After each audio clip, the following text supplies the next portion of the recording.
ওরা দুজনে কিন্তু রাস্তার খাবার খুব খায়। তাই নাকি? আপনি কাকাবাবু ওদের ওপর একটু নজর রাখবেন। চাল বল্টু, চিকেন পকোড়া খাবো। ওদের তো খেতে দিতে পারবো না, ওটা আমায় দিয়ে দে। আজ রেস্টুরেন্টে এসেছি, আশা করি করালি দাদুর হাত থেকে আজকে নিস্তার পেয়েছি। ওদের মায়েদের যে কথা দিয়েছি বাবা, তোদের তো এগুলো খেতে দেব না, এটা আমার দায়িত্ব। করালি দাদুর একটা ব্যবস্থা করতে হবে।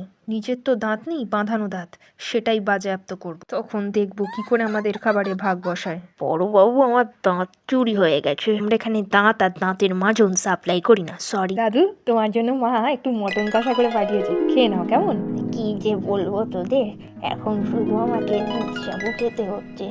দুঃখের কথা, আমার দাঁতের পাটি চুরি হয়ে গেছে, কিছু খেতে পাচ্ছি না রে। আরে, তোমার দুঃখ তো আর চোখে দেখা যায় না। আচ্ছা, চেষ্টা করছি যদি তোমার দাঁতটা খুঁজে পাই। আমার সোনা ছেলেরা, তোদের খাবারে আর আমি কখনো ভাগ বসাবো না রে। আর